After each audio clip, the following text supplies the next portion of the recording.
So what had happened was, I'm getting plastered in Fahamu's studio during a casual kickback, and a mutual friend of ours, Ro Lawson, is listening to me pop shit about a sculpture that I wanted to do for the Inman Park Parade. I had this idea about creating a Black Panther Sphinx. See, the movie Black Panther was just released, and it was the first big budget comic book hero outside of Blade that Marvel produced, that is also directed by the young and talented Ryan Coogler, who also happened to be black. There was this weird sort of universal excitement of the movie, meaning a lot to the African American population, as we had been hungering for a movie where we could see a superhero that advocated for our issues and looked like us. Anyway, in my drunken state, I was imagining the creation of a float in the parade where people could dress up like they were members of Wakanda and march.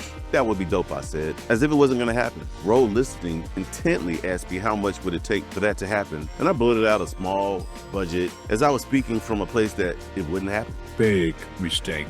Because the following Monday, Ro had the money and wanted to move forward. Me putting my foot in my mouth realized now I had to make it happen. Oh, fuck!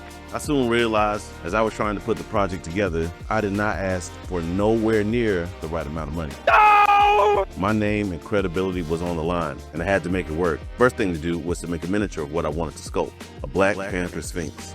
I had experience working in clay while I was in high school. Even had a kiln in my studio for some time that I never turned on, but because I had a super fast turnaround, I opted for sculpting, which requires no kiln, only air to dry. Once I had my model, I moved to create the actual sculpture. I started to build it with wood, but after a brief conversation with Fahamu, I realized that wood was not the way, as number one, it would be heavy as hell, and number two, it would be expensive as hell.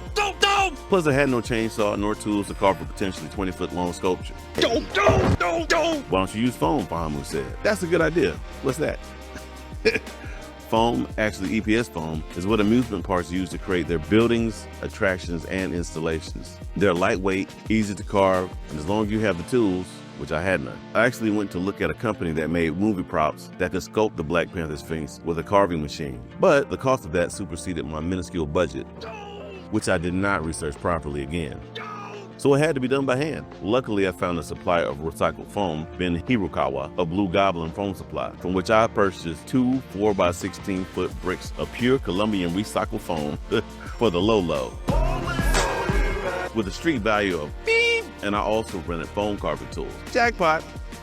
And that's when the magic happened. Did I mention I absolutely have no experience working on anything remotely this large in sculpture, but I had a mission to not make myself look like a damn fool. I talked big and had to deliver. I can't describe the feeling of being terrified that you're going to fuck up and excited that you may surprise yourself and deliver what you promised. It was a big risk, made on the shabby scaffold of drunk thoughts. And yet, here I was putting my reputation on the line in view of my colleagues, setting up the chance for spectacular failure or victory for all to see at the Inman Park Parade. It was too late to turn back now, baby.